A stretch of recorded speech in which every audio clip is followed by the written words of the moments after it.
भवनी से डॉक्टर देवेंद्र बलहारा जी को वो आए और अपना विशेष संदेश उद्बोधन आप सभी को देंगे। आदरणीय डॉक्टर देवेंद्र जी बलहारा।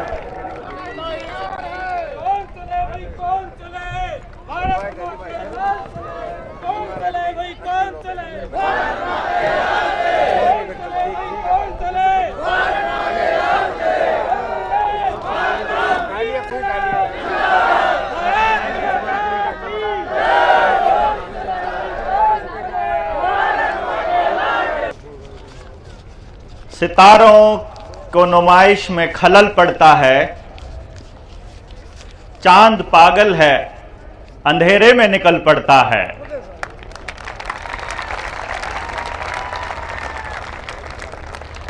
भारत की ओंकार है,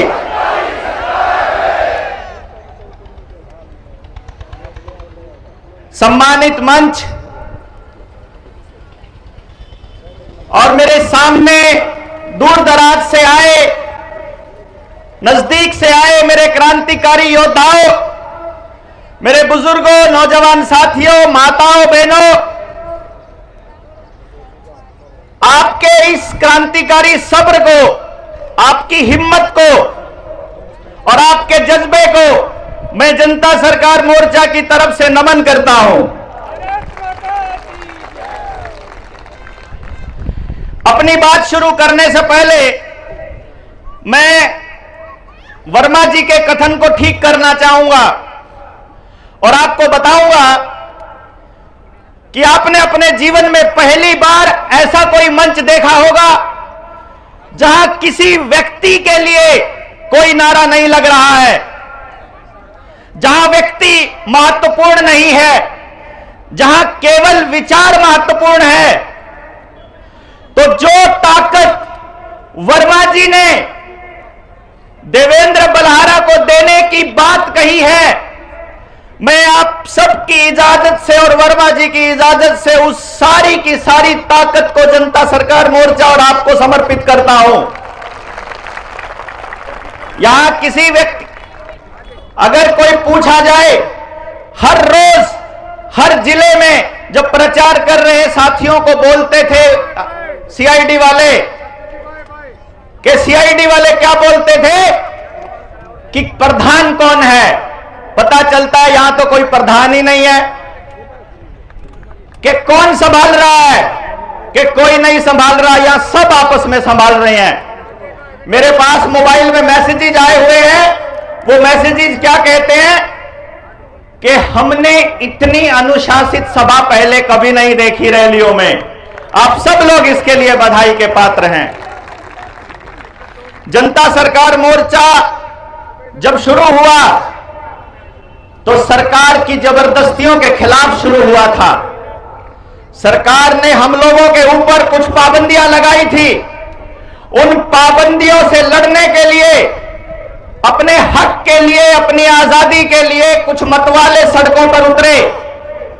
वो ताकत लेकर जो किसान आंदोलन में किसानों ने अपने बच्चों को दी थी कि जब देश का नागरिक ये कहता है कि तुम्हारे बनाए हुए कानून हमको नहीं पसंद, तो मतलब नहीं पसंद, नहीं चाहिए मतलब नहीं चाहिए, चाहे संसद ने पास किए हो, चाहे सुप्रीम कोर्ट कमेटी बनाने की बात करती है।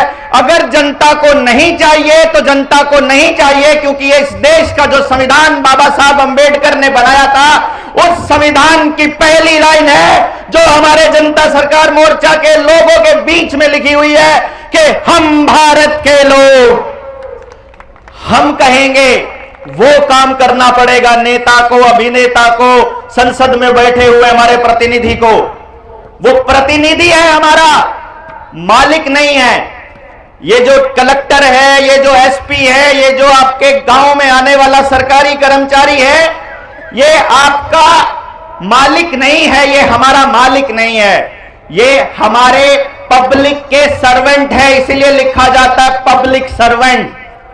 और जनता सरकार मोर्चा का काम है जनता को यह बताना कि अपने नौकर से काम कैसे लिया जाता है। अब कुछ जबरदस्तियां से आपको लड़ना होगा। मैं जब बात करता हूं ना कि आने वाले वक्त में जो क्रांति आने वाली है, उसकी शुरुआत इस धरती से होने वाली है। आज हमारे सामने बहुत सारी विपरीत परिस्थितियां थी।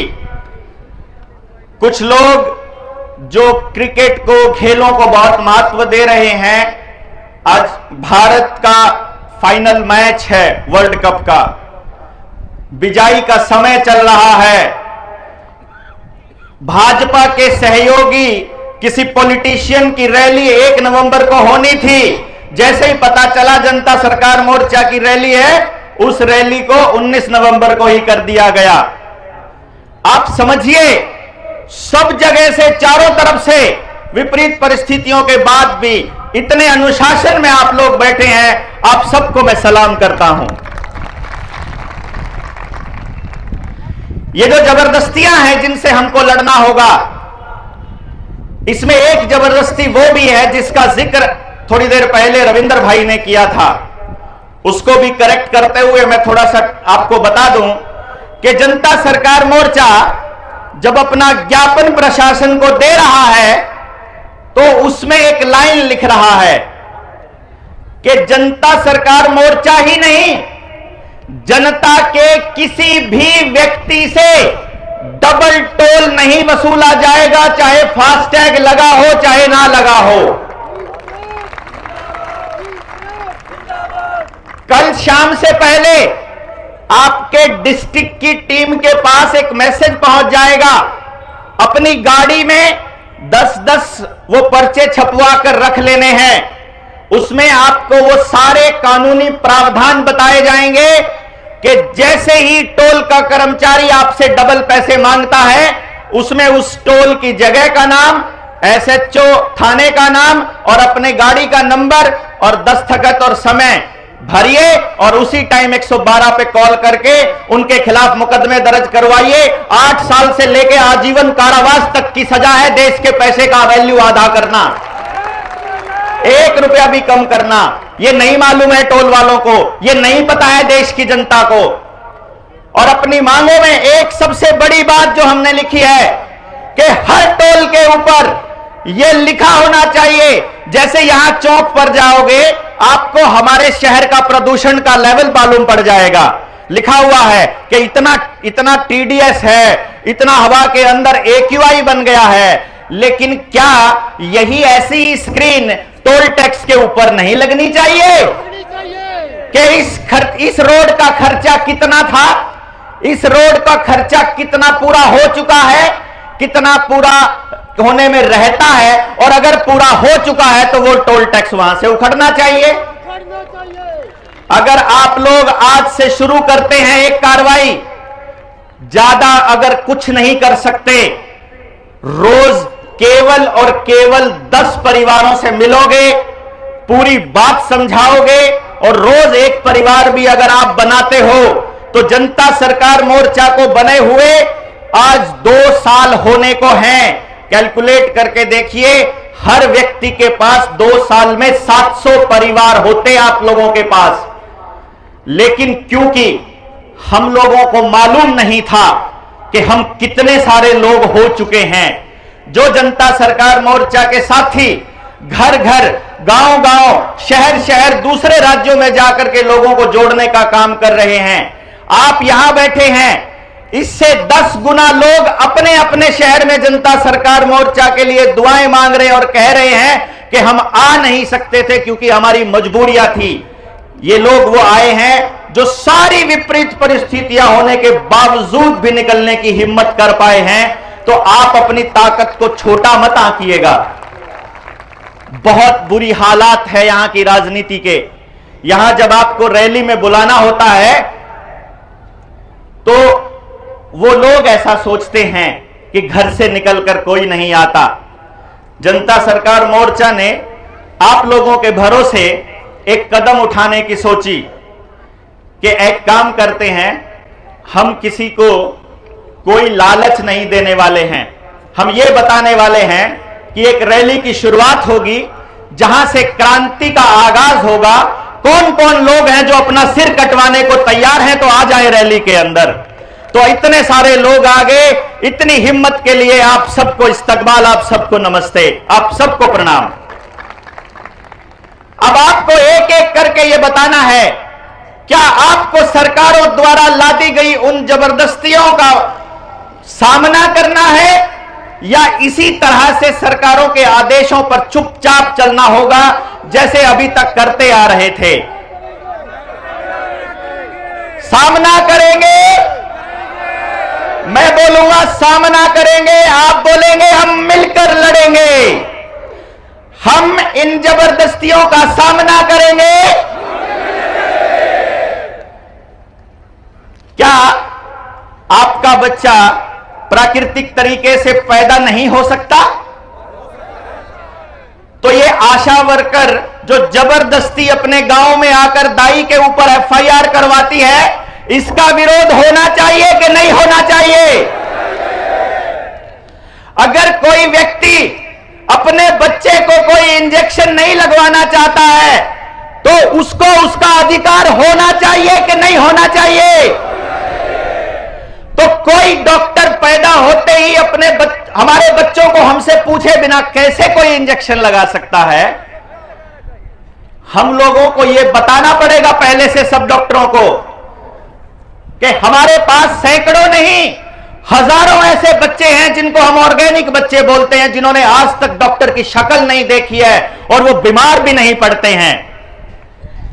आपको देखना होगा कि आपके आसपास कौन से बच्चे ऐसे हैं जो सबसे ज्यादा तंदुरुस्त हैं, तो पता चलेगा जो आज तक डॉक्टर से बचे रहे वो सबसे ज्यादा तंदुरुस्त रहे। ये डॉक्टर्स आपका इलाज करने के लिए नहीं आए थे, ये आपको बीमार करने के लिए आए थे।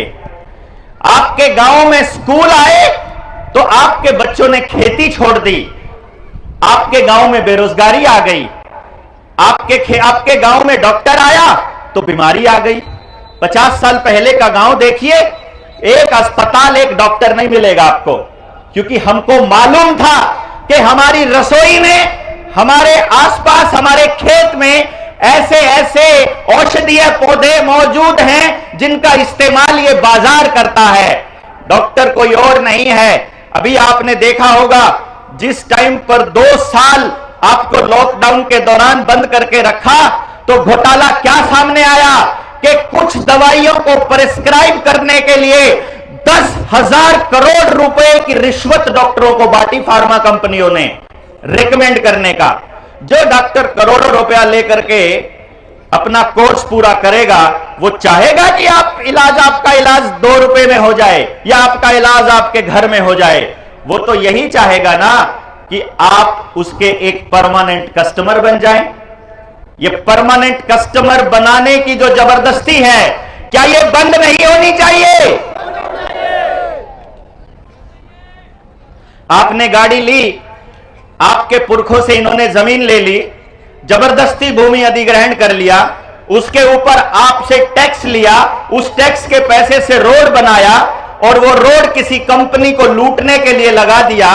रोड टैक्स के बावजूद भी क्या टोल टैक्स होना चाहिए? आपको कहते हैं कि आप अपनी मर्जी की नंबर प्लेट तक नहीं लगा सकते, आपको अपने पशुओं का भी रजिस्ट्रेशन कराना पड़ेगा, आपको अपने बच्चों का जन्म प्रमाण पत्र भी बनवाना पड़ेगा, आपको उसको कितने इंजेक्शंस लगे उसका पूरा रिकॉर्ड रखना पड़ेगा। हम कहते हैं कि अगर मेरे बच्चे का जन्म प्रमाण पत्र नहीं है तो क्या वो बच्चा नहीं है? क्या वो इंसान नहीं है? तुम लोग इस कागजी कार्रवाई में फंसाकर तुम हमको कहते हो कि मैं देवेंद्र बलहारा हूं, अगर मैं लिख कर दे रहा हूं, अगर मैं एफिडेविट दे रहा हूं, अगर मेरे गांव का सरपंच दे रहा है, मेरे माता पिता दे रहे हैं, तो वो कहते हैं कि नहीं, ये कागज मान्य नहीं होगा, तुम्हारे कहने से कुछ नहीं होगा। लेकिन नंदन नीलकेणी जैसे किसी उद्योगपति को हजारों करोड़ रुपए का ठेका दिया हुआ है, तो उसका आधार कार्ड बताएगा कि हम कौन हैं। और उसके बाद वो ये कहते हैं कि तुमको अपने जीवन जीने के लिए जितने भी कागजात चाहिए, जितनी भी सुविधाएं चाहिए, हर सुविधा को तुमको आधार कार्ड से जोड़ना पड़ेगा। अपना ड्राइविंग लाइसेंस, घर के कागज, मकान के कागज, दुकान के कागज, ट्रैक्टर के कागज, गाड़ी के कागज, पेट्रोल लेना है तो बैंक अकाउंट, आपका ITR, आपके खाते जितने हैं, आपकी गैस का कनेक्शन, पानी का कनेक्शन, बिजली का कनेक्शन और जितने काम करवाने हैं, पहले आधार कार्ड लेकर आओ। पहले तुम अपना फैमिली आईडी लेकर आओ। फैमिली आईडी के बिना अगर कोई बच्चा स्कूल में चला जाता है तो मास्टर जी एडमिशन लेने से मना कर देते हैं। उस मास्टर को यह अधिकार किसने दिया? पता चलता है सुप्रीम कोर्ट के अंदर आधार कार्ड को अनिवार्य घोषित नहीं किया गया है, वो स्वैच्छिक है। अगर मालिक चाहे, अगर मां बाप चाहे तो कोई आदमी उससे आधार कार्ड नहीं मांग सकता, क्योंकि यह बात मोदी जी ने 2014 में प्रधानमंत्री बनने से पहले देश की जनता को चेताया था। वो वीडियो निकाल कर देखिए, उन्होंने क्या कहा था कि आधार कार्ड के साथ आपकी इतनी सेंसिटिव इंफॉर्मेशंस जुड़ी हुई है कि आप सोच भी नहीं सकते। जितने लोग यहां आए हुए हैं, जितने लोगों से आप बात करोगे, सबके मोबाइल एक गूगल अकाउंट से जुड़ा है, सबका मोबाइल उनके आधार कार्ड से जुड़ा है, उनका आधार कार्ड उनके वोटर कार्ड से जुड़ा है। जिस टाइम चुनाव होने लगेगा और पता चलेगा कि ये लोग हैं जो सरकार की खिलाफत करने वाले हैं, आपको पता भी नहीं चलेगा कि जब वोट डालने के लिए जाओगे, अंदर गए तो अपने वोटर लिस्ट में आपका नाम ही नहीं है। क्या करोगे उसके बाद? आपको अगर कोई अधिकार ही नहीं होगा वोट डालने का तो हम क्या करेंगे? आपको क्या करना पड़ेगा? आंखें, कान, नाक 24 घंटे खोले रखना पड़ेगा और सरकारों को चेताना पड़ेगा कि तुम्हारी जबरदस्ती नहीं चलेगी, नहीं चलेगी, नहीं चलेगी। कैसे हो गया? सरकारी जबरदस्ती नहीं चलेगी, नहीं चलेगी, नहीं चलेगी। आपको छोटे छोटे लालच और डर में फंसा दिया गया, क्योंकि जो सुप्रीम कोर्ट का आदेश है, उस आदेश में एक लाइन छोटी सी सुप्रीम कोर्ट ने डाली हुई है। क्या? कि यदि आपको सरकार से कोई लाभ चाहिए तो वो ले सकता है, तो सरकार आपसे आधार कार्ड मांग सकती है। क्योंकि सरकार ने हल्फनामा देकर क्या कहा मालूम है? आपको, हमको, इस देश की जनता को चोर कहा सुप्रीम कोर्ट में। सरकार ने चोर कहा।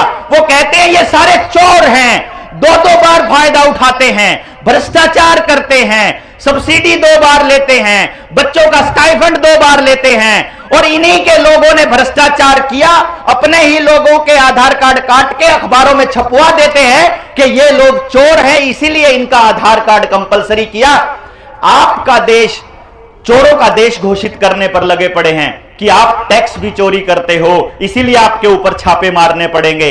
अभी 4000 ऐसे लोग इन्होंने चिन्हित किए हैं पंजाब के अंदर, इनकम टैक्स डिपार्टमेंट ने, कि आप घर के अंदर बुटीक खोल करके, घर में छोटा काम करके, कोई सिलाई बुनाई करके कोई महिला अपने बच्चों को पाल रही है, तो उसके घर में नोटिस भेजा है कि तुम टैक्स की चोरी कर रहे हो। जहां इलेक्शन होगा वहां नहीं आएगा ये, जहां इलेक्शन हो चुके हैं वहां नोटिस आएंगे आपके पास। आप अगर एक से ज्यादा गायें पाल रहे हो तो आपको टैक्स देना पड़ेगा। यूपी के अंदर सरकार में बना दिया ये कानून, गुजरात ने बना दिया ये कानून, राजस्थान ने बना दिया ये सकल कानून कि आप एक से ज्यादा गाय नहीं पाल सकते हैं। अगर आप गाय पालेंगे तो आपको ये बताना पड़ेगा कि बाकी के पैसे का क्या किया। जो दूध था, घर में 2 आदमी अगर कमाने वाले थे और आपकी गाय ने, 2 गायों ने अगर 10 किलो दूध दिया तो 2 आदमी पी नहीं सकते, तो बाकी का खोया निकाल कर बेचा होगा, इसीलिए उसका टैक्स देना पड़ेगा तुमको। वो कहते हैं तुम चोर हो। वो कहते हैं कि इस देश के लोग अपनी मांग नहीं उठा सकते। भारत के अंदर अलग अलग राज्यों में शुरुआत की थी इन्होंने यूपी से, और अब हरियाणा में भी ये लोग आ चुके हैं। इन्होंने एक कानून बनाया, क्षतिपूर्ति कानून, कि आज जनता सरकार मोर्चा की एक रैली हुई, यहां से आप जब जाओगे आपकी गाड़ियां चली होंगी, गाड़ियों के ऊपर स्टिकर लगा होगा, कोई एक व्यक्ति सरकार का, कोई एक व्यक्ति इनकी पार्टी का या किसी और पार्टी का अगर जनता सरकार मोर्चा का स्टिकर अपनी गाड़ी पर लगाकर कोई दंगा कर देता है, अगर कोई हुड़दंग कर देता है, तो उसके लिए बुलाई जाने वाली पुलिस सरकार का जितना खर्चा होगा और उसके बाद उस पूरे के पूरे नुकसान की भरपाई यहां बैठे हुए लोगों से करेंगे, ऐसा वो उस कानून के अंदर कहते हैं। हमारे यहां बीच में बैठे हुए हैं भाई सुशील, उनकी तो प्रॉपर्टी भी अटैच करने का कार्यक्रम इन लोगों ने चलाया कि खेती के कानूनों के अंदर आप लोग कैसे खेती कानूनों का विरोध करने के लिए किसान आंदोलन में चले गए। ये क्षतिपूर्ति कानून ये वापस होना चाहिए कि नहीं होना चाहिए? इसके लिए कितना बड़ा आंदोलन करना पड़ेगा आप सोच भी नहीं सकते, क्योंकि सरकारों को आपकी जमीन, मकान, दुकान सब कुछ चाहिए। 2030 तक इनका एजेंडा है कि आपका किसी भी चीज के ऊपर कोई अधिकार नहीं रहेगा। आपकी गाड़ियां धीरे धीरे बंद की जा रही हैं। पहले कहते हैं डीजल की गाड़ी एंटर नहीं कर सकती, फिर कहते हैं पेट्रोल की गाड़ी एंटर नहीं कर सकती, फिर कहते हैं सीएनजी की नहीं कर सकती, क्योंकि आपको केवल इलेक्ट्रिक गाड़ियां लेनी है। इलेक्ट्रिक गाड़ियां प्रोग्रामेबल है, क्या आपको नहीं पता है? कुछ दिन पहले इन लोगों ने एक्सपेरिमेंट किया कि गाड़ियों को दूर से बैठे बैठे कंपनी ब्लास्ट करवा सकती है क्या? कुछ गाड़ियां चार्जिंग पे लगी हुई, कुछ गाड़ियां सड़क पे चलती हुई, कुछ गाड़ियां वैसे ही खड़ी हुई अपने आप ब्लास्ट हो जाती हैं। क्योंकि भैया जी आपका मोबाइल जिस तरह से काम करता है और अगर वो हीट कर रहा है तो कंपनी एक सॉफ्टवेयर भेजेगी, वो सॉफ्टवेयर आप अपडेट कर दोगे तो आपका मोबाइल गर्म होना बंद हो जाएगा।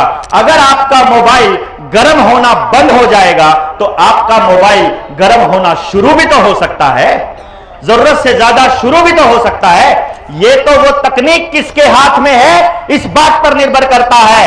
और आपको मालूम ही है कि सरकारें कौन बनाता है? सरकारें बनाता है ईवीएम, सरकार बनाता है मीडिया और सरकार बनाता है पैसा। पैसा, मीडिया और ईवीएम, इन तीनों चीजों को संभालता है बाजार।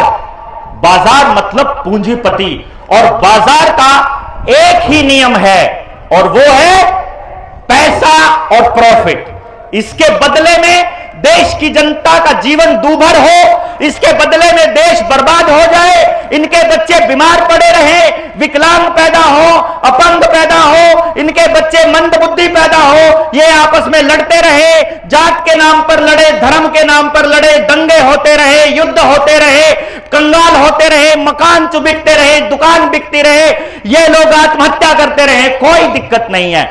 कैंसर से मरोगे कोई दिक्कत नहीं है सरकार को, बुखार से मर जाओ, बीमारी में मर जाओ, दूसरी किसी बीमारी में मर जाओ, लेकिन सरकार आपको कोरोना से नहीं मरने देगी। क्या कमाल की सरकार है भाई, क्या कमाल का दिमाग लगाते हैं। मतलब ऐसा सिलेक्टिव किस तरह से हो सकते हो आप? आपको हमारी चिंता है तो हर जगह होनी चाहिए ना।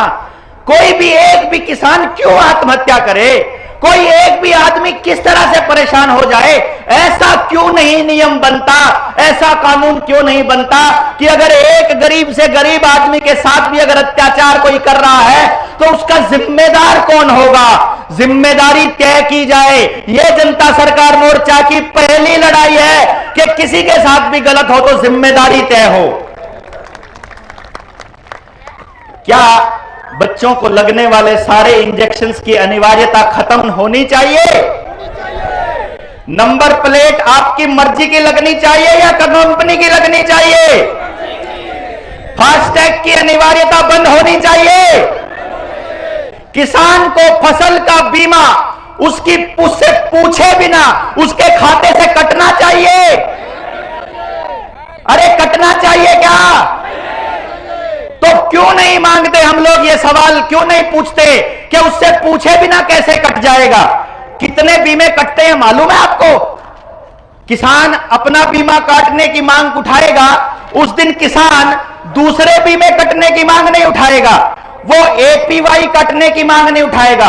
अटल पेंशन योजना, प्रधानमंत्री सुरक्षा बीमा योजना, प्रधानमंत्री जीवन ज्योति बीमा योजना, बैंकों के ऊपर इतना दबाव है कि उनको यह कहा जाता है कि भाई साहब, किसी के खाते में पैसा आया, पैसा आते ही कभी 300 रुपए, कभी 400 रुपए, कभी 500 रुपए इनके खाते से कटकर बीमा कंपनी को पहुंच जाने चाहिए। बीमा कंपनियों की बहुत चिंता है हमारे देश के मुख्यमंत्री और प्रधानमंत्री को। एक किस्त कटती है सेंट्रल गवर्नमेंट से, एक किस्त कटती है स्टेट गवर्नमेंट से, और एक हिस्सा कटता है किसान का। यानी कि जो इंश्योरेंस कंपनियां हैं उनको 3-3 जगह से पैसा दिया जाता है। यह जुल्म और जबरदस्ती बंद होनी चाहिए कि नहीं होनी चाहिए? आपका पैसा बैंकों में पड़ा हुआ है, मैनेजर कहेगा ऑनलाइन ट्रांजैक्शन कर लो, क्योंकि ऑनलाइन ट्रांजैक्शन में केवल डिजिट ट्रांसफर करनी है। जो थोड़ी देर पहले वर्मा जी ने आपको बताया था कि यह रुपए का खेल समझ में आ गया है। वर्मा जी ने शब्द बोला था रुपया, और आवाज आनी बंद हो गई थी लाइव पे। 10-15 चैनल्स के ऊपर लाइव चल रहा था। 1 घंटे तक हम लोग जद्दोजहद करते रहे, जब तक वर्मा जी बोलते रहे, एक आवाज बाहर नहीं गई यहां से। आपने तो सुन लिया रुपए का खेल क्या है, बाहर बैठे लोग नहीं सुन पाए कि जनता सरकार मोर्चा क्या कर रहा है। तो क्या आप लोगों को यह जिम्मेदारी नहीं उठानी पड़ेगी कि एक एक आदमी एक एक दिन में कम से कम 10-10 परिवारों को समझाएगा कि यह बर्बादी तुम्हारी अचानक से नहीं आई है, यह बर्बादी तुम्हारे वजह से नहीं आई है, इस बर्बादी का कारण योजनाबद्ध तरीके से सरकारों की बनाई हुई नीतियां हैं। क्या हम लोगों को नहीं करना चाहिए ये सब? अपने को बनना पड़ेगा अपना मीडिया। हमको कौन बनेगा इस देश का मीडिया? कौन बनेगा? आपको ही बनना पड़ेगा। रास्ता नहीं है आपके पास। इसके साथ बुरा हो रहा है तो मुझे आवाज उठानी पड़ेगी, मेरे साथ बुरा हो रहा है तो आपको उठानी पड़ेगी। किसी के साथ भी गलत होता नजर आए, कोई जात हो, कोई धर्म हो। हमसे कुछ लोगों ने पूछा, हमारी वाले जात के आदमी का तो फोटो तुमने अपने शहीदों की जगह पर नहीं लगाया, ये जो ऊपर लगे हुए हैं, किसी की जात का शहीद रह जाता है तो हमसे पूछा तुमने ये क्यों नहीं लगाया? तो हमने एक ही जवाब दिया था, क्योंकि हम जातिवादी नहीं हैं, क्योंकि हमने जाति सोचकर नहीं लगाया था। हमने आपके लिए ऑप्शन छोड़े हैं, आपको खुली छूट है। जब हम महाराष्ट्र में गए तो महाराष्ट्र के लोगों ने इनमें से एक फोटो हटाकर शिवाजी की फोटो लगा ली, हमें कोई आपत्ति नहीं। आपको अपने मोहल्ले में कोई सभा करनी है, अपने लोगों को लगाना है, चाहे सारों की फोटो हटाकर एक फोटो लगा लो, हमें कोई दिक्कत नहीं जिसकी लगे, बस वो आदमी जिंदा नहीं होना चाहिए। जिंदा आदमी की फोटो नहीं। अगर आपको अपनी फोटो लगवानी है ऊपर तो पहले शहादत देनी पड़ेगी। आदमी से ऊपर जा चुका है जनता सरकार मोर्चा, विचार बन चुका है, जात से ऊपर जा चुका, धर्म से ऊपर जा चुका। सिर्फ एक ही जात है हमारी। हम कौन हैं? अगर कोई पूछे, लोग कहते हैं तुम क्रांतिकारी हो। नहीं, क्रांतिकारी पत्ते काटता है, वो विद्रोही होता है जो जड़ें काटता है। हम जड़ काटने का काम करते हैं इन गंदे लोगों की। हम विद्रोही हैं, विद्रोही। हम तुम्हारी हर उस गलत नीति का विद्रोह करेंगे, उसके खिलाफ विद्रोह करेंगे।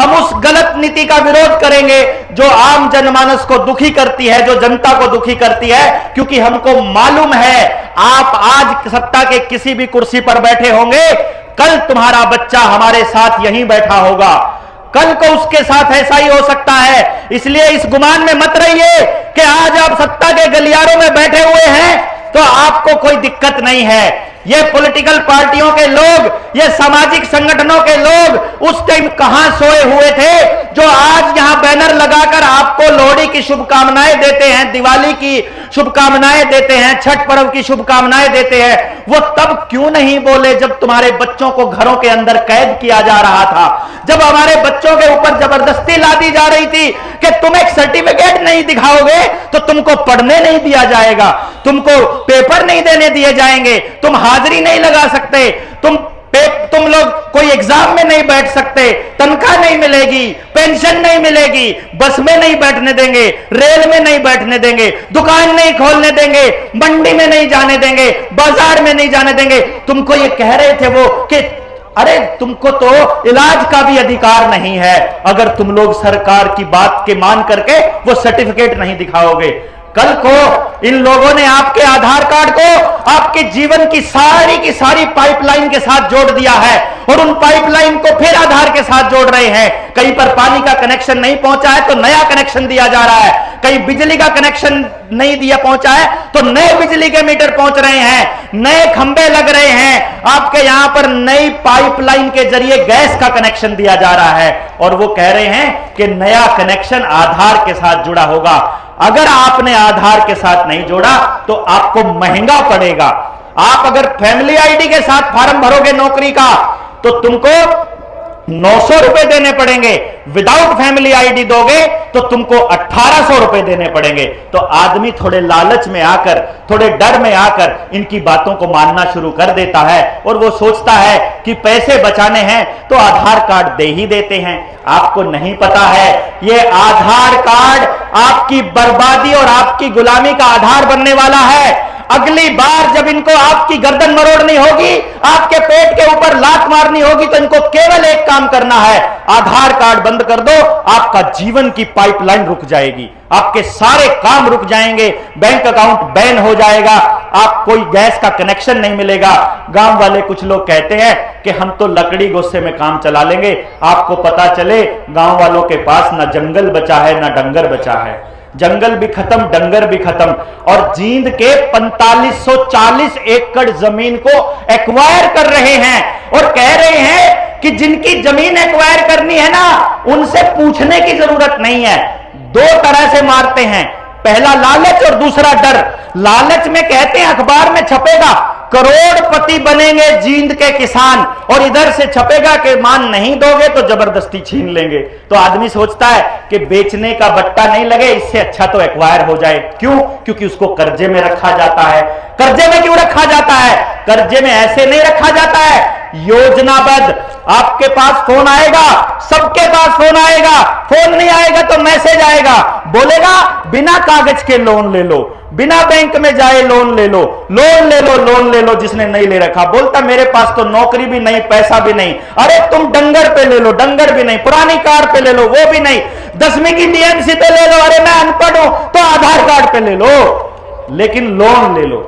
पहले लोन ले लो, जब किस्तें चुकाओगे तो बोलेंगे अभी तुम्हारी किस्तें ठीक जा रही है, और ले लो, तुमको और दे रहे हैं, टॉप अप दे रहे हैं। जब और मिल जाएगा और जब हम लोग उस पोजीशन में पहुंच जाएंगे कि वो लोन चुकता करने की हमारी गुंजाइश नहीं बची, तो फिर कहेंगे या तो चुकता करो, नहीं तो अपने घर की एक लड़की हमारे यहां भेज दो, हम दे देंगे एक पहली किस्त। मैंने सुना ये अपनी आंखों से, कलेजा फट कर आता है, अंदर आग उगलती है कि कोई रिकवरी वाला एजेंट किसी बेबस आदमी को जो चुकता नहीं कर पा रहा अपना लोन की किस्त, उसको ऐसी गंदी भाषा में कैसे बात कर सकता है यार? कैसे यार लोगों को ऐसा, और लोग बोलेंगे नहीं क्या? हमको दहाड़ना होगा, हमको बताना होगा कि तुम्हारा जो ये लोन का प्रोसीजर है यही हमारी गुलामी का आधार है। ये जो पैसा तुम अपने आप मर्जी से छाप रहे हो, ये छापने वाला दिन ज्यादा दिनों तक नहीं चलेगा। हम लोग, आपको हमने एक बात कही थी, ये स्वराज की लड़ाई है, ये अपने राज की लड़ाई है, ये जनता के राज की लड़ाई है। ये लड़ाई में हमने कहा था कि जनता ही सरकार है, और हमने आपको एक बात कही थी कि हमें भीड़ नहीं चाहिए, हमें जागे हुए लोग चाहिए। और आपका सब्र देखकर, आपका यहां बैठा हुआ होकर यह साबित करता है कि आप सारे के सारे जागे हुए क्रांतिकारी योद्धा हो जो जरूरत पड़ने पर अपनी गर्दन भी नौछावर कर देंगे। और हम लोगों ने यह ऐलान किया हुआ है कि जिस दिन, जो बाल गंगाधर तिलक ने कहा था ना कि स्वराज्य हमारा जन्मसिद्ध अधिकार है और हम स्वराज लेकर रहेंगे। स्वराज मतलब मेरा राज, मेरा राज मतलब आपका राज, आपका राज मतलब जनता का राज। जिस दिन जनता सरकार मोर्चा के लेटर हेड के ऊपर यह लिखा होगा कि मैं संजीव कुमार और नीचे लिखा होगा सदस्य जनता सरकार मोर्चा, और डेप्यूटी कलेक्टर को यह संदेश दे कि मैं तुमको यह कह रहा हूं कि मुझे यह दिक्कत है, और अपने अधिकारियों को निर्देशित करो कि मेरी समस्या का समाधान किया जाए। और डीसी जब देखे उस कागज को, देखते ही सबसे पहले फोन खड़काए कि भाई ये जनता सरकार मोर्चा वालों का मैसेज आया है, इनका काम जल्दी से जल्दी होना चाहिए। उस दिन हम जनता सरकार मोर्चा की ताकत को देखेंगे। 1 लाख लोग जिस दिन जागे हुए हमारे पास इकट्ठे हो गए, जो कि विद नेम हमको मालूम है कि इस जिले में, इस गांव में ये साथी को पूरी ट्रेनिंग ली हुई है, जिसने पूरा कॉन्सेप्ट समझा हुआ है। आप समझिएगा, पूरे षड्यंत्र को समझाने में हमको ट्रेनिंग में 3 दिन लगते हैं। 3 दिन षड्यंत्र समझ में नहीं आता है, उसके बाद भी हमको लगता है कि कुछ कमी रह गई। वो बात हम आधे घंटे में, 1 घंटे में पूरी नहीं कर पाएंगे। इसलिए आपको एक काम करना है, यहां से जाने के बाद अपने आसपास के लोगों को तैयार करना है एक काम के लिए कि अपने जीवन के 3 दिन हमको दे दीजिए, अपने बच्चों को बचाने के लिए, अगली पीढ़ी को बचाने के लिए। हम एक जगह सुनिश्चित करेंगे, आप दूसरे स्टेट से हो तो आपके दूसरे स्टेट में आएंगे, आपको बताएंगे कि आपकी गुलामी का आधार क्या है और उससे बचने का रास्ता क्या है। और जिस दिन 1 लाख लोग समझे हुए हमारे पास हो गए, उस दिन हम स्वराज की घोषणा कर देंगे कि हमारा राज आ गया। आपने जनता सरकार मोर्चा के लोगों में देखा होगा कि यहां किसान के बैल की जगह हमने नेताजी को रखा हुआ है, और पीछे से हल्की मोट, कंट्रोल और सांटा, सांटा बोलते हैं अपने हरियाणा के अंदर। डंडी के पीछे चमड़े की एक लेदर की बेल्ट होती है, जो उस बैल को यह इशारा देने के लिए होती है कि जैसे ही वो उल्टा चले उसको लगा के बताया जाता है कि ना, इधर नहीं जाना है। वो किसान और हम भारत के लोग और जनता सरकार मोर्चा वो सांटा लिए हुए लोग हैं, जो उस नेता को बैल की जगह जोतने वाले हैं आने वाले समय में।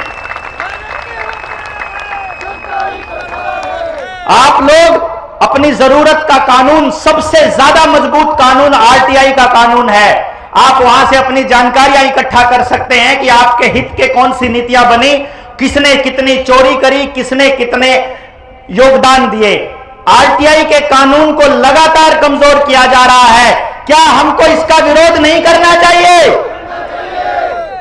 हमसे जबरदस्ती जमीनें खरीद ली गई, हमसे जबरदस्ती जमीनें एक्वायर करके उसके ऊपर एलिवेटेड हाईवे बना दिए गए, एलिवेटेड रेलवे के प्लेटफॉर्म, रेलवे के ट्रैक बना दिए गए और फिर प्राइवेट कंपनियों को सौंप दिए गए। और उसके ऊपर किसान की बुग्गी झोटा नहीं चल सकता, किसान की ट्रैक्टर ट्रॉली नहीं चल सकती, हमारे बच्चों की मोटरसाइकिल नहीं चल सकती, वहां पर हम लोग नहीं चल सकते। ये तो कमाल की तानाशाही है। और देश के लोगों को यह बोलना पड़ेगा, जमीन हमारी है, हमारे पैसे से सड़क बनी है और हमको ही चलने नहीं दोगे। क्या हमको इसका विरोध नहीं करना चाहिए? इन सारी की सारी डिमांड्स के ऊपर हमको जनमानस तैयार करना पड़ेगा। ये लोग फार्मा कंपनियों के जो गुलाम हैं, इन लोगों ने एलोपैथी का इतना प्रचार कर दिया है कि रॉकफेलर और रॉथशाइल्ड की उस पूरी की पूरी यूनाइटेड नेशंस और वर्ल्ड बैंक और WHO, वर्ल्ड हेल्थ ऑर्गेनाइजेशन को पालने में लगे पड़े हैं। क्या हमारा आयुर्वेद इतना गया गुजरा है? जब आयुर्वेद हमको इतनी शिक्षा दे सकता है कि हम हर घर के अंदर स्वस्थ रहने का पैमाना तय कर सकते हैं, ऋतुचर्या और दिनचर्या के हिसाब से अगर हम जीवन जीते हैं तो हम बीमार ही नहीं पड़ेंगे। तो क्या जितना फार्मा कंपनियों का और मेडिकल का बजट है, उसमें 50% बजट कम से कम आयुर्वेद का नहीं होना चाहिए? हमको इस बात के लिए भी जनमानस तैयार करना पड़ेगा। शिक्षा का बजट 4% भी नहीं है दोस्तों, 4% भी नहीं। स्कूलों में टीचर्स नहीं है, कॉलेज में, यूनिवर्सिटी में 70% सीटें खाली पड़ी हैं, लेकिन सरकार को टैबलेट देने की जल्दबाजी पड़ी है कि इनको जल्दी जल्दी कोई ना कोई टैबलेट दो। आपके बच्चे जो स्कूलों में पढ़ रहे हैं, मास्टर जी पढ़ाने का काम नहीं करते हैं, उनको BLO बना दिया गया, उनको लेटरिंग करने वालों के फोटो खींचने लगा दिया गया, उनको कह दिया गया कि तुम लोग ये पता करो गांव में कितने लोगों के आधार कार्ड फैमिली आईडी के साथ जुड़े हुए हैं, तुम लोग ये पता करो सरपंच ने क्या क्या कर लिया, कितने लोगों के घर में शौचालय बन गए, कितने डंगरों के आईडी कार्ड बन गए। बच्चा कितना पढ़ता है उससे कोई मतलब नहीं है, लेकिन बच्चे के पढ़ने का काम वो दो एक टैब दे दो। उस टैब के अंदर सरकार का आंकड़ा है दोस्तों, आपको पता चले 85% बच्चों ने अश्लील सामग्री सर्च की उसके अंदर। आपके बच्चे सिलेबस के नाम पर जब ऑनलाइन किताब उठाते हैं, फेसबुक उठाते हैं, यूट्यूब उठाते हैं और कोई भी सॉफ्टवेयर उठाते हैं, उसके ऊपर जबरदस्ती गंदी गंदी वीडियो आती हैं। हमारी अगली पूरी की पूरी पीढ़ी को बर्बाद करने का षड्यंत्र रचा जा रहा है। जो इतनी अश्लीलता परोसते हैं उनको लाखों लोगों की भीड़ के सामने प्रदेश का मुख्यमंत्री खड़ा होकर उसका हाथ उठाकर उसको मजबूत करने का काम करते हैं। शर्म आनी चाहिए ऐसे मुख्यमंत्री को, और हम लोग यहां से कड़ी निंदा करते हैं ऐसी योजना का।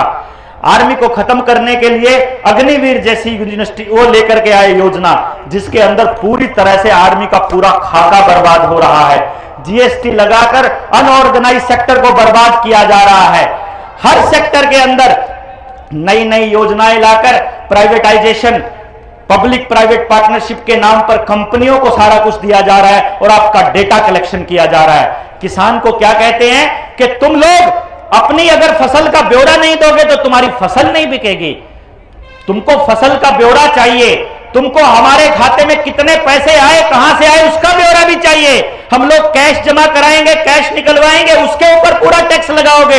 लेकिन जब देश के लोग सुप्रीम कोर्ट में कोई रिट डालते हैं, कोई एप्लीकेशन डालते हैं कि ये पॉलिटिकल पार्टियां उद्योगपतियों से पैसा लेकर उनके लिए नीतियां बनाते हैं और देश की जनता को नजरअंदाज करते हैं, तो उस टाइम पर देश की सरकार, सारी पॉलिटिकल पार्टियां हलफनामा देकर के सुप्रीम कोर्ट में कहती है कि देश के जनता को यह हक नहीं है कि इलेक्टोरल बॉन्ड के जरिए किस पॉलिटिकल पार्टी को किस उद्योगपति ने कितना चंदा दिया।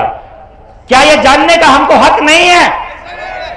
मालिक को तो जानने का हक है नहीं, और नौकर जो सारी की सारी सुविधाएं हमारे पैसों से लेते हैं, निर्णय लेने की ताकत हमारी वोट से लेते हैं, उनको सब कुछ जानना है। उनको नहीं जानना है असल में जिस बाजार के दम पर वो सरकारों में बैठे हैं, उस बाजार को कंट्रोल करने वाली विदेशी ताकतों को जानना है कि इस देश के लोगों का कितना पैसा अभी बैंकों में पड़ा है, कितनी जमीन लोन पर चढ़ चुकी है, कितने लोग अभी कर्जदार होकर मरने की कगार पर आ चुके हैं, कितने बेरोजगारी का आंकड़ा है, कितने अकेले रहते हैं, कितने परिवार को छोड़ चुके हैं। क्योंकि प्रोग्रेसिव फार्मिंग की 2016 में नीति आयोग की मीटिंग के अंदर, जिसमें बिल गेट्स ने सरेआम ऑफिशियल डॉक्यूमेंट की बात कर रहा हूं मैं, ये उसने कहा था कि हमको इस देश की जमीनें चाहिए, किसी भी कीमत पर चाहिए, बड़े बड़े चंक चाहिए, 1000 एकड़ से छोटा कोई चंक नहीं चाहिए, कहीं 4000 एकड़ चाहिए, कहीं 8000 एकड़ चाहिए। कुछ लोग कहते हैं इस सरकार को गिरा देते हैं, इससे पहले तो फलाने वाली सरकार थी। आपको पता चलेगा वो जो फलाने वाली सरकार थी उसने भी 12-12 हजार एकड़ जमीन पूंजीपतियों को ऐसे ही चंक में पकड़ाई थी। वही प्रोग्रेसिव फार्मिंग की रिपोर्ट के अंदर, नीति आयोग की उस मीटिंग के अंदर, भारत की सरकार का कृषि मंत्री ये कहता है ऐलान करके ऑफिशियली कि हम लोग आने वाले 5 से 10 सालों में इस देश की आधी आबादी को खेती से हटा देंगे। या तो उनको हम इतना कर्जदार कर देंगे, या हम उनको गांव से निकाल करके शहरों में शिफ्ट कर देंगे, या फिर उनको पूरी तरह बर्बाद करके छोटे छोटे कबूतर खाने बना देंगे और उसमें जाकर के वो चले जाएंगे और गांव आपके लिए खाली हो जाएंगे। आपको मालूम पड़े, आपके गांव को ऐसे ऊपर से देखा जाता है जैसे सीआईडी वाले ड्रोन से हम लोगों को देख रहे थे। ऊपर से देखकर यह देखा जाता है कि ये वाला चंक हमको चाहिए, ये 10 गांव हमको चाहिए, क्योंकि यहां से नहर गुजर रही है, यहां से पानी खूब आता है, यहां पे बढ़िया जलवायु है और रोड का भी कनेक्शन है। उस एरिया को बर्बाद करने के लिए ये लोग वहां कोई फैक्ट्री लेकर आते हैं। कहीं इथेनॉल की फैक्ट्री आएगी, कहीं पर गन्ना फैक्ट्री आएगी, कहीं पर पावर हाउस आएगा, कहीं पर न्यूक्लियर पावर प्लांट आएगा, कहीं कोई दूसरा आएगा, कहीं डंपिंग यार्ड बन जाएगा। उससे क्या होगा? आपके घरों में बदबू आएगी, या राखी आएगी, मतलब राख आएगी, या आपको वहां आपका माहौल खराब हो जाएगा। तो देश के लोग, किसान अपने बच्चों को अपनी जबान से कहने लगेंगे कि एक काम करो, खेती में कुछ नहीं रखा है, गांव में कुछ नहीं रखा है, तुम अपना शहर चले जाओ, कोई नौकरी करो, नौकर बना दो। मालिकों को नौकर बनाने के लिए यह षड्यंत्र चल रहा है। आपको मालूम पड़े, जो हमारे पुरखे कहा करते थे कि खेती सबसे उत्तम है और नीच सबसे काम अगर कोई है तो वो नौकरी है, क्योंकि इस लॉकडाउन के दौरान आपके बच्चों की जिंदगियों को बर्बाद करने वाला कोई और नहीं था, वो नौकर था, नौकर। चाहे आंगनबाड़ी वर्कर हो, आशा वर्कर हो, स्कूल का मास्टर हो, एसडीएम हो, तहसीलदार हो, पुलिस वाला हो या कोई डीसी हो, सबको जब आप सच्चाई बताते थे और कहते थे कि देखो ये देश के साथ फ्रॉड कर रहे हैं अंतरराष्ट्रीय ताकतें और देश के नेताओं को किराए पर लिया हुआ है और तुमको ये पैसे का लालच दे करके हमारे साथ जबरदस्ती और जाति कर रहे हैं, तो वो आदमी आपको हाथ जोड़कर चुपचाप एक लाइन बोलता था, हम क्या करें जी, हम तो नौकरी करते हैं। यही कहा करता था ना। ये नौकरी जो है ये आपके ही भाई बहनों को दे करके, आपके ही पड़ोस को दे करके आपको बर्बाद करने का काम कर रहे हैं। इसके खिलाफ लोगों को जगाना होगा, इसके बारे में बताना होगा। शिक्षा का स्तर इस लेवल पर गिरा दिया है, हर सेंट्रल यूनिवर्सिटी के अंदर इन लोगों ने ऐसे लोगों को बिठा दिया जिनका शिक्षा से कोई लेना देना नहीं है। स्कूल में मास्टर बनने लायक भी लोग नहीं थे, और अगर उनका किसी एक खास संगठन से वास्ता है, अगर वो उसमें जाते हैं, उनके प्रचारक बने हैं और उन्होंने शादी नहीं की है, तो ऐसे ऐसे लोगों को उन लोगों ने वहां पर वाइस चांसलर की पोस्ट तक बिठा दिया, और वाइस चांसलर अब यूनिवर्सिटीज को बर्बाद करने पे लगा पड़ा है। आपको नई शिक्षा नीति के बारे में पता चले, नई शिक्षा नीति के अंदर पूरी तरह से साफ लिखा हुआ है कि स्कूलों का इस्तेमाल आपके बच्चों की वैक्सीनेशन के लिए किया जाएगा। और आपने देखा होगा, बहुत पहले जनता सरकार मोर्चा की पानीपत के टीम के साथी हो, चाहे बल्लभगढ़ की टीम के साथी हो, चाहे मेवात की टीम के हो, चाहे अंबाला की टीम के हो, जब भी मास्टर जी ने माँ बाप से पूछे बिना किसी बच्चे को गलत दवाई या सही दवाई, जो कोई भी दवाई या कोई भी इंजेक्शन लगवाया, तो उन्होंने थाने में एफआईआर करवाने के लिए पहुंच गए। और मास्टर जी मन मर्जी के शर्तों पर समझौता करने को तैयार हो गए। ऐसी बातें जब मास्टर जी ने ऊपर बताई, तो मास्टर जी के लिए एक हथियार दे दिया सरकार को, उसको स्कूल को।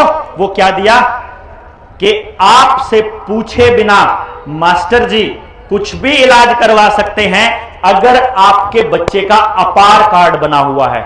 वो आजकल आपके बच्चों का अपार कार्ड बनाने पे लगे पड़े हैं मास्टर जी। उनका एक ही काम है कि जब तक वो बच्चा पढ़ेगा तब तक कोई भी एजेंसी, चाहे कॉलेज हो चाहे स्कूल हो, आपसे पूछे बिना आपके बच्चों को कोई भी इलाज दे सकते हैं। उनका पक्का इलाज भी कर सकते हैं, क्योंकि आपका पक्का इलाज करना है, इन्होंने पक्का करना है। आप अगर संगठित नहीं हुए, आपने अगर आकर के क्रांतिकारी से विद्रोही की भूमिका में अगर आप नहीं आए, तो आपका पक्का इलाज होना तय है। मेरे बच्चे का इलाज ऐसा पक्का ना हो तो मैं लड़ रहा हूं, आपके बच्चे का ना हो तो आप सबको लड़ना होगा और देश के अंदर क्रांति लानी होगी। देश के लोगों को जगाना होगा कि हर आदमी अपनी जगह पर एक क्रांतिवीर बनकर के निकले, अपने बच्चे को भी बचाए और अपने पड़ोस के बच्चे को भी बचाए। यही थीम जनता सरकार मोर्चा का है। अब आपको बता दें, खेती से अगर निकालना है किसान को तो बर्बाद करना पड़ेगा, बर्बाद करना है तो उसकी फसल के दाम उसको ना मिले, ये तय करना पड़ेगा। खेती के अंदर उसका खर्चा ना हो, जनता सरकार मोर्चा ने साबित करके दिखाया है। सुनील भाई जैसे लोग हैं और दूसरे लोग भी बहुत जुड़े हुए हैं अपने साथ खेती पर एक्सपेरिमेंट करने वाले। पहली बार पूरी पैदावार बिना बाजार, बिना जहर, बिना बाजार, आप लोग अपने अपने गांव में चालू कीजिए।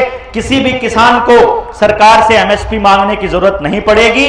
लेकिन जनता सरकार मोर्चा अपने इस मंच से सरेआम इस बात को पुरजोर समर्थन करता है कि किसानों के एमएसपी की गारंटी का कानून बनना चाहिए।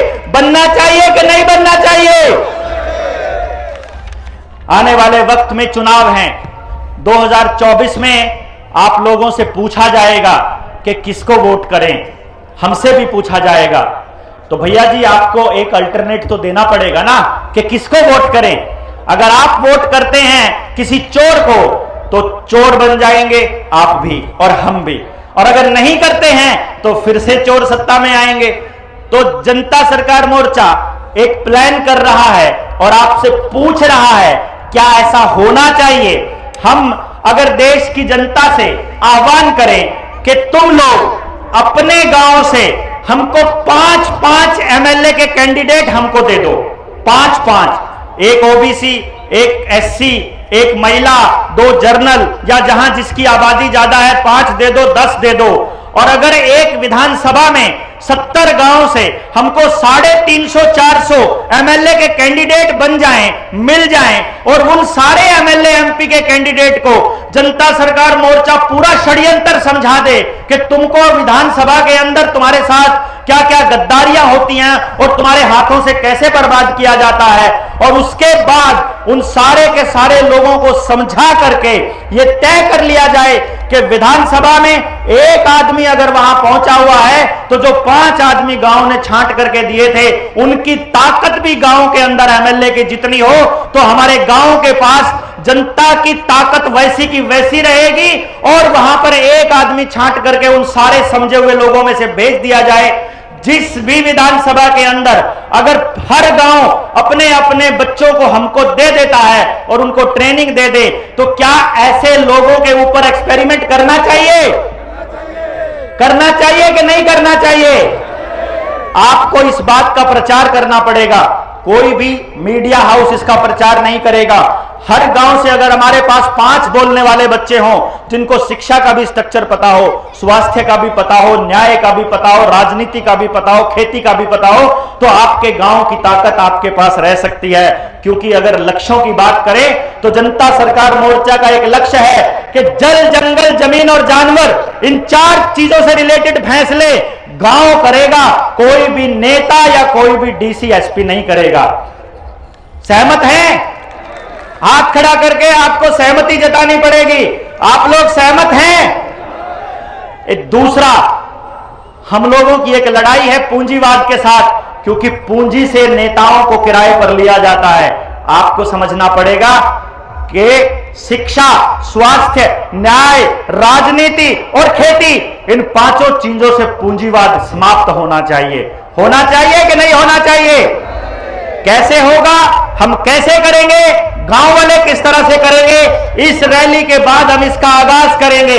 एक एक व्यक्ति 100-100 लोगों के बराबर है, 1000-1000 लोगों के बराबर है, हम ये मानकर चलते हैं, क्योंकि इतने अनुशासित लोग किसी भी संगठन के अंदर नहीं है। हम लोगों से कुछ लोगों ने ऐसा कहा था कि 2 बजे लोग वापस जाना शुरू कर देंगे। हमको जानकर अंदर ही अंदर इस बात की संतुष्टि है कि रैली समाप्त होने से पहले एक भी आदमी रैली स्थल को छोड़कर नहीं गया है। इसके लिए आप सबको हम नमन करते हैं। सारी की सारी मीडिया अंबानी और अडानी के काबू आ चुकी है। वही मालिक हैं 2 ही लोग, और 2 पिलर ऐसे बना दिए गए हैं। अगर कोई नेता आपसे कहता है कि देश की इकोनॉमी 5 ट्रिलियन हो गई है कि 4 ट्रिलियन हो गए, 50 ट्रिलियन, भैया जी 2 ही लोगों के पास है सारे ट्रिलियन। हम लोगों के पास किसी के पास कुछ नहीं है। आप सब लोग कर्जे में हैं। आपको एक आश्वासन जनता सरकार मोर्चा के मंच से दिया जा रहा है।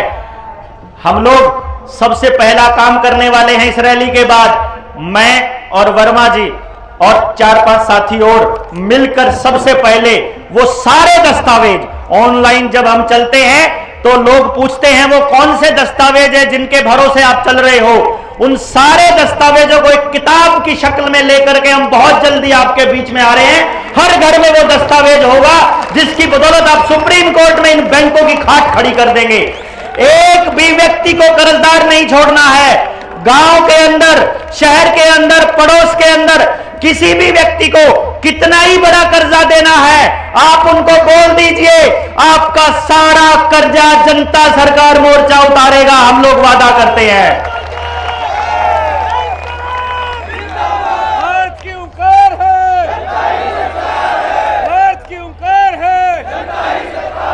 बस आपको यह समझना होगा कि कर्जे से मुक्त करना जनता सरकार मोर्चा का मकसद नहीं है। आने वाली पीढ़ियों तक भी कर्जे से मुक्त रखना जनता सरकार मोर्चा का मकसद है। हम लोग एक ऐसी व्यवस्था बनाने की दिशा में काम करने वाले हैं कि आने वाली पीढ़ियां इस कर्जे के दलदल में कभी फंस ही ना पाए। आने वाले वक्त में सरकार के अंदर किसी का भी, कोई भी आदमी सरकार में हो, कोई भी पार्टी सरकार में हो, कोई भी एमएलए हो, कोई भी एमपी हो, ताकत जनता के हाथ में रहनी चाहिए। यह जनता सरकार मोर्चा का मकसद है। यहां आप लोग आए, आप लोगों को एक काम सबसे पहले करना होगा। यहां से जाने के बाद नियम बना लीजिए, सोना नहीं है उस दिन से पहले, उस टाइम से पहले, सॉरी, तब तक सोना नहीं है जब तक ये तय ना कर लो कि आज मैंने ये 2 परिवार अपने साथ जोड़ लिए। इस परिवार को बहुत बढ़ाना, कम से कम 2 परिवार। कुछ भी नहीं कर सकते हो तो फोन तो कर ही सकते हो ना, बता तो सकते ही हो ना। एक अपने रिश्तेदार को, एक अपने आदमी को, इस पूरे के पूरे षड्यंत्र की एक वीडियो बनाएंगे हम 2-4 घंटे की। उस पूरी की पूरी वीडियो को उसको बोलिए मेरे कहने से ये पूरा सुन लो, एक बारी इसको समझ लो। तुम्हारे बच्चों को भी बचाना है, अपनों को भी बचाना है। उसको रिक्वेस्ट करो, अधिकार पूर्वक कहो, जैसे मर्जी कहो, लेकिन सबसे पहले उनको यह कहो कि भैया इसको समझ लो। अगर तुमको लगे कि ये बच्चे, ये जो नौजवान साथी, ये हमारे बुजुर्ग, ये नेता, ये ठीक काम कर रहे हैं, तो आप हमसे जुड़ जाइए और आने वाली रैली के अंदर आने का हमको प्रॉमिस कर दीजिए। क्योंकि अगली रैली हम ऐसी नहीं करने वाले हैं, अगली रैली हम चुपचाप करने वाले हैं। बस हम पहुंच जाएंगे। आपको इस तरह से हमको स्ट्रक्चर बनाना होगा कि एक मैसेज गया, उसने 20 लोगों को किया, उसने 20 लोगों को किया, उसने 20 लोगों को, सरकार को पता ही ना चले कि 1 लाख लोग आ ही गए। कर सकते हैं ये काम हम लोग, करना चाहिए, करोगे। हमको, मैं जिस हिमांशु पाठक को आपके सामने खड़ा किया गया था ना जनता सरकार मोर्चा ने, हम लोग मिलकर एक पूरा स्ट्रक्चर तैयार कर रहे हैं, नेता की गर्दन को पकड़ने का स्ट्रक्चर। ऐसा पकड़ने का कि घर बैठे बैठे ये लोग क्या सोचते हैं, क्षतिपूर्ति कानून लाकर हम उसे बाहर निकलने पे पाबंदी लगाएंगे, ये हमारे लोगों को मारपीट करेंगे। फरीदाबाद में जब पोस्टर लगा रहे थे हमारे साथी अंकुश के ऊपर, उनके सरकार के गुंडों ने अटैक किया। वैसे ही मुंह बांध रखे लोगों ने, जैसे वो लोग नूह के अंदर दंगा करवाना चाह रहे थे, ऐसे ही लोगों ने, सरकार के लोगों ने हमारे लोगों पर अटैक किया। तो हमको उस दिन मैसेज किया जब सोमदेव ने, तो मैंने उसको सबसे पहले एक बात कही। जब उसने कहा कि भाई साहब हमारे ऊपर हमला किया, मैंने कहा कौन थे? बोला सरकार के लोग थे। तो मैंने कहा बधाई हो, तुम लोग सरकार की नजरों में आ चुके हो, मतलब सरकार के लिए खतरा बन चुके हो।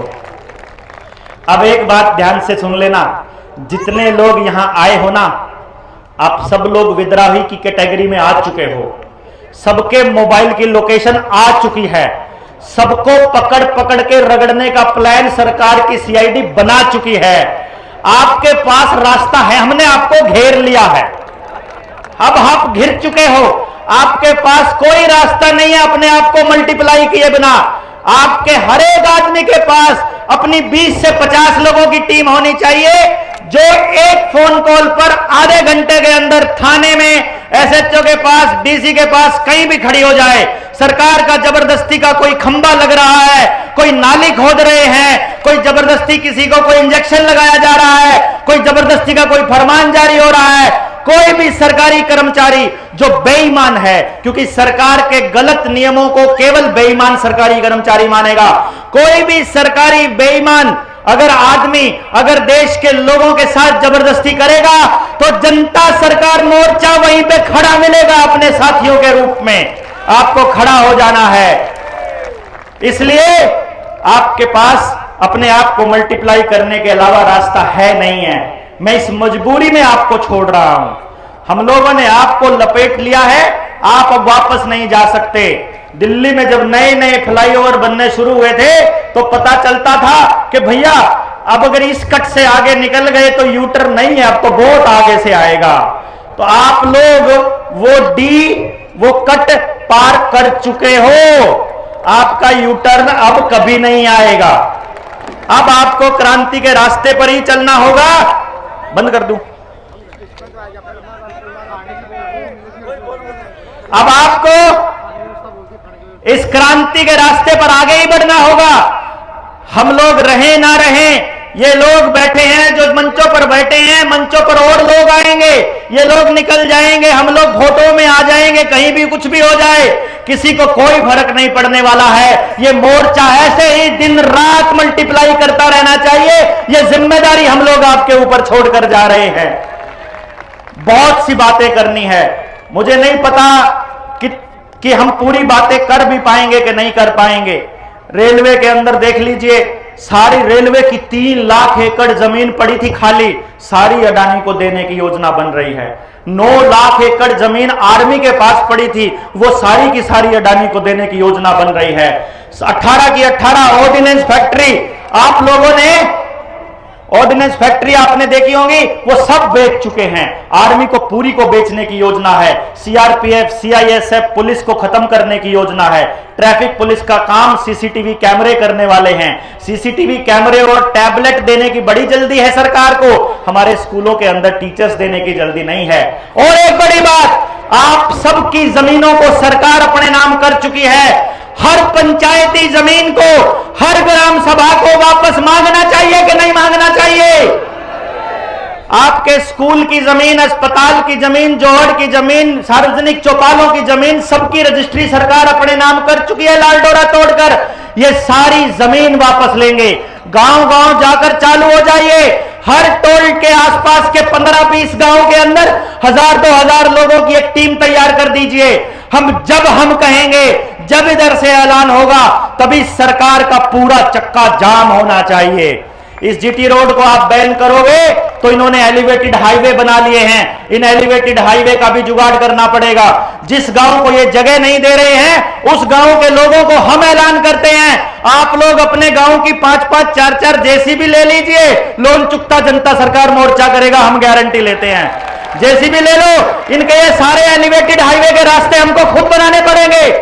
आज के टाइम पर हम इस रास्ते पर नहीं आए हैं। सरकार अगर हमारी बातों को इग्नोर करेगी तो हम लोग ऐलान करते हैं कि विद्रोह की यह भाषा हमको अपनानी पड़ेगी।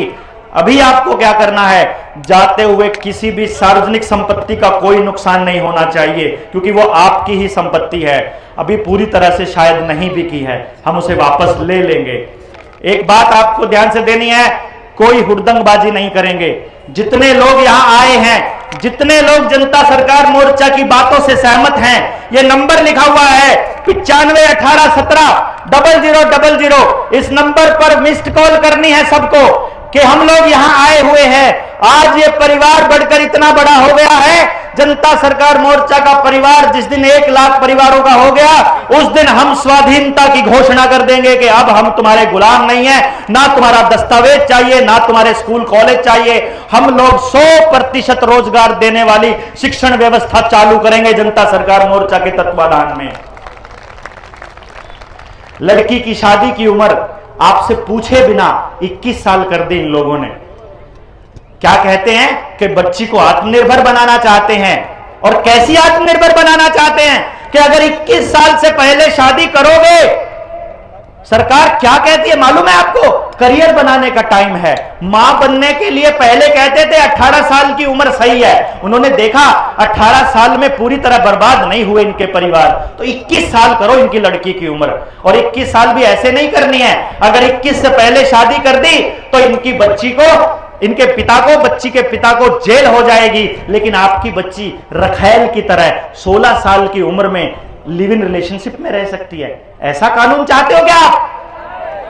इंडो इजराइल प्रोजेक्ट के तहत पर, इसकी तर्ज पर सारे के सारे रिसर्च सेंटर में आपके डंगरों की नस्ल खराब करी जा रही है, जेनेटिकली मॉडिफाई किया जा रहा है। जेनेटिकली मॉडिफाइड टमाटर, खीरे और शिमला मिर्च जैसी चीजें, तेल, कपास, सरसों, सब जेनेटिकली मॉडिफाइड दिया जा रहा है। और ब्राजील की सरकार ने 2020 में एक रिसर्च जारी की थी जिसमें बताया था कि जो भी लोग जेनेटिकली मॉडिफाइड आइटम खाते हैं वो सारे के सारे और उनकी अगली संतानें नपुंसक और बांझ पैदा होंगी। ये रिसर्च है बकायदा। आपको जानना होगा जिस टाइम पर वो हमारे कौन से नेता थे, क्या नाम था उनका, जो जिनको मार दिया गया था, अनिल माधव दवे, आरएसएस के बहुत बड़े प्रचारक और विद्वान व्यक्ति थे, देशभक्त इंसान थे। जब जेनेटिकली मॉडिफाइड सरसों के केस आया और उन्होंने कहा कि मैं ये केस पहले रिसर्च के लिए भेजूंगा, देखूंगा अगर इससे जमीन को कोई नुकसान ना होता हो, अगर अगली पीढ़ी को कोई नुकसान ना होता हो तो हम इसको पास करेंगे। जिस दिन उसने वो फाइल वहां अटकाई तो भाई साहब उसी दिन अगले दिन हमें अखबार में एक छोटी सी कटिंग नजर आई कि अनिल माधव दवे बाथरूम में पड़े हुए मिले। देना मेरे को दे दो। बाथरूम में पड़े हुए मिले और वो मिले ही नहीं। फिर उसके बाद क्या होता है मालूम है? अंबानी की एक कंपनी से एक डायरेक्टर इस्तीफा देता है। बैकडोर एंट्री यूपीएससी में चालू की थी, 400 लोग अंदर किए इन्होंने। हर मिनिस्ट्री के अंदर एडिशनल चीफ सेक्रेटरी के लेवल पर कंपनियों का एक आदमी बैठा है जो मंत्रालय को कंट्रोल करता है, और वो कहता है, वो वहां से इस्तीफा देकर के एसीएस बनता है, उस फाइल के ऊपर साइन करता है, फाइल को पास करता है, जीएम सरसों को पास देने के बाद वापस जाकर कंपनी ज्वाइन कर लेता है। ये हालत हो रही है आपके पीछे से, क्योंकि आपको आरटीआई का कानून के जरिए अंजाम रखा जाता है। सारी मीडिया को अंबानी अडानी ने खरीद करके इस तरह से रख दिया है कि कोई भी मेन स्ट्रीम मीडिया का आदमी यहां आकर जनता सरकार मोर्चा की रैली को कवर करने की हिम्मत नहीं कर सकता। यह ताकत है आपकी जनता सरकार मोर्चा की, यह ताकत है। किसी ना किसी पॉलिटिकल पार्टी के पास जाओगे, उसकी रैली में जाओगे, आपको पूरा मीडिया का हुजूम मिलेगा। हमारे पास तो भैया मीडिया को देने के लिए पैसे नहीं है, उनके अरेंजमेंट करने के लिए हमारे पास तो कुछ नहीं है। जो लोग मांगते हैं, जो ईमानदार लोग खड़े हैं, जिनको पता है कि समाज को सच जाना चाहिए, वो आ गए हैं। जिन लोगों के पास देने के लिए कुछ नहीं है, तो भैया हमारी खबरें अगर वो नहीं दिखाएंगे तो आपको मीडिया का रोल अदा करना पड़ेगा। करोगे? दूसरी चीज, हम लोग एक ज्ञापन दे रहे हैं आप लोगों की परमिशन से। अगर आप लोग मानते हैं कि ये सारे लोग, ये ज्ञापन सही हैं और हमने सही तरह से अभी रखे हैं, क्योंकि ये शुरुआत है, अभी हम लोग नोटिस में आ जाएंगे कि यार ये इतनी खतरनाक मांगे मानना शुरू कर दिया, ये आगे क्या क्या करेंगे। तो अभी आप लोगों को डराया जाएगा, धमकाया जाएगा, आपके घरों पर रेड करी जाएगी, आपके खाते सीज करे जाएंगे, आपको मारा भी जा सकता है, आपको प्रताड़ना भी दी जा सकती है और आपको लालच भी दिया जा सकता है कि आप लोग पार्टियां ज्वाइन कर लीजिए। तो कुछ पॉइंट हैं जो हमने कहा है, पहले बताइएगा, हाथ खड़ा करके समर्थन दीजिएगा अगर आपको लगता है कि ये वाला मुद्दा सही है। पहला मुद्दा, टोल टैक्स के रूप में जनता से लिए जा रहे टैक्स की पारदर्शिता के लिए हर टोल टैक्स पर एक डिजिटल बोर्ड लगे, जिसमें उस रोड को बनाने का कुल खर्चा और प्रतिदिन इकट्ठा हो रहे टैक्स को घटाकर शेष राशि अपडेट होती रहे और बिना फास्टैग वाले वाहन से कैश के रूप में दोगुना भुगतान बंद हो। आपका समर्थन है। अंग्रेजी के नाम पर भारत की गुलामी, भाषा की गुलामी, जिससे आने वाली पीढ़ियां ना तो सही से अंग्रेजी में निपुण हो पा रही है और ना हिंदी में। हर प्रशासनिक कार्यालय में और स्कूल में हिंदी भाषा को प्राथमिकता दी जाए। और अगर हिंदी नहीं है, अगर हम लोग बात करें केरला की, अगर हम बात करें तमिलनाडु की, महाराष्ट्र की, तो वहां की जो क्षेत्रीय भाषा है उसको प्राथमिकता दी जाए। विद्यार्थियों के लिए स्कूल में हर बच्चे को रोजगार देने वाली शिक्षा का पाठ्यक्रम लागू हो, एक भी बच्चा बेरोजगार ना हो, ऐसी शिक्षा दी जाए, और जो शिक्षा रोजगार ना दे सके वो शिक्षा बंद कर दी जाए। स्कूल के पाठ्यक्रम में देश के लिए सर्वोच्च बलिदान देने वाले शहीदों की जीवनी शामिल हो, ताकि आने वाली पीढ़ियां अपना क्रांतिकारी इतिहास ना भूलें। खेती और तमाम सार्वजनिक संस्थानों में प्राइवेटाइजेशन और निगमीकरण बंद हो, ताकि आने वाली पीढ़ियां भी खेती करें, और खेती ही सबसे ज्यादा रोजगार पैदा करती है, इसलिए खेती को सुरक्षित रखा जाए। एग्रीकल्चर विश्वविद्यालयों में देसी बीजों का संग्रह हो और आने वाली पीढ़ियों को ऑर्गेनिक खेती के लिए प्रोत्साहन दिया जाए। हमारी खेती, अगर हम ऑर्गेनिक खेती करना चाहते हैं तो उसके मूल में गायें हैं, इसीलिए गो हत्या को बंद करने का कानून बनाया जाए। पशुओं का प्राकृतिक तरीके से गर्भाधान हो, जिसके लिए प्रोत्साहित किया जाए ताकि पशुओं की नस्ल बचाई जा सके। आईवीएफ के जरिए नहीं बल्कि और टीकाकरण के जरिए नहीं बल्कि प्राकृतिक तरह से ही हम लोगों के बच्चे जन्मने की प्रक्रिया को सुनिश्चित किया जाए। भ्रष्टाचार के कारण हो रही अव्यवस्थाओं से आम आदमी परेशान है, इसीलिए हर भ्रष्टाचारी की जवाबदेही तय हो और उससे वो सारा पैसा वसूला जाए जितना भ्रष्टाचार उसने देश के साथ किया है। सारे काले धन को राष्ट्रीय संपत्ति घोषित की जाए।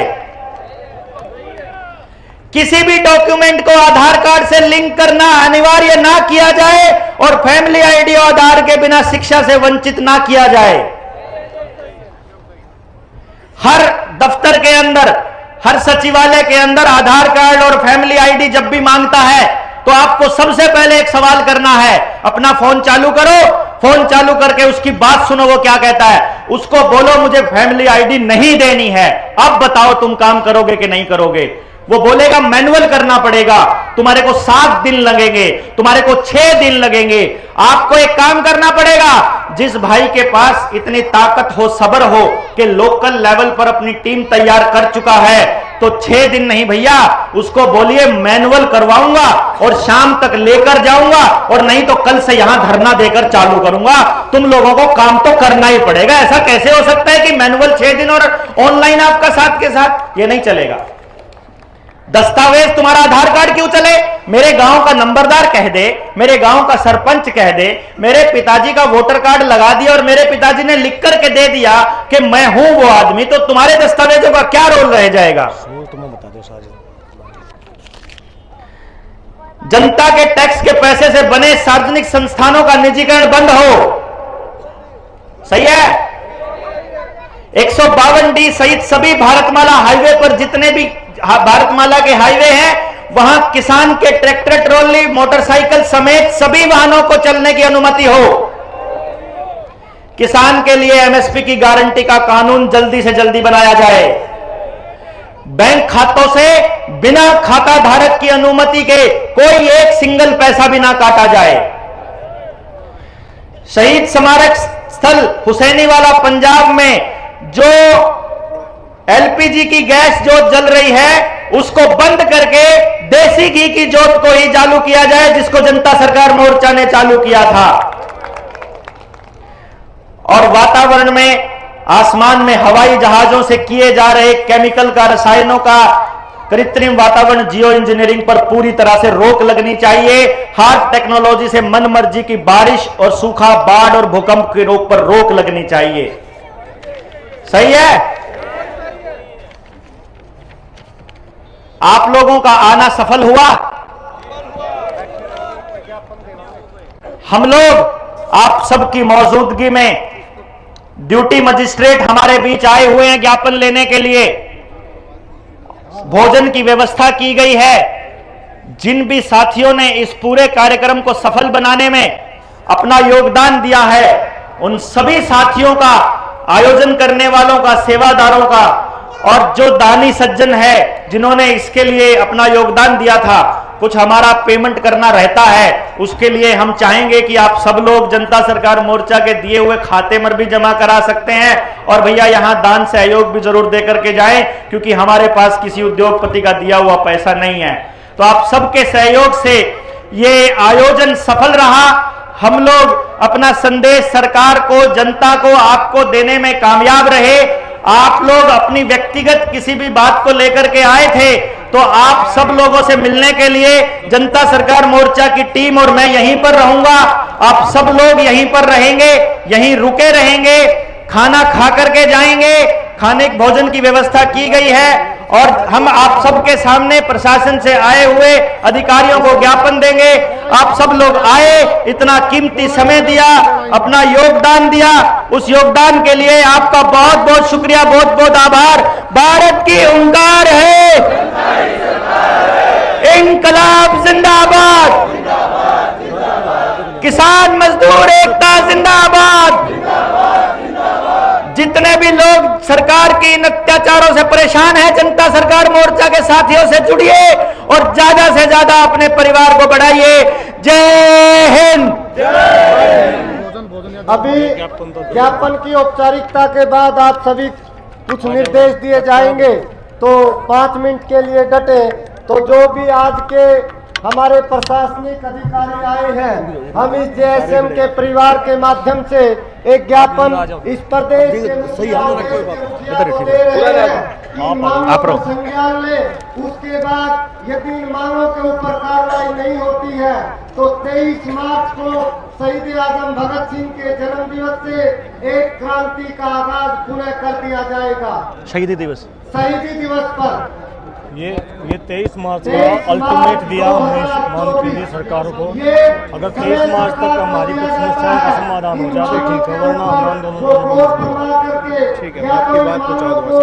ये कहे कि ये मांगे गलत है, यदि ये सही है तो इनको मानने का काम सरकार करेगी। मिस कॉल सभी साथियों को करनी है, जो नंबर आपको इन पोस्टरों पर दिखाई देता है, सभी साथी मिस कॉल लगा दे। संदेश चला गया। बहुत बढ़िया, बहुत बढ़िया, एकदम। नमस्कार डॉक्टर साहब, आपकी एप्लीकेशन आपके साथ आप कितना सभी साथी लेंगे। लेट हो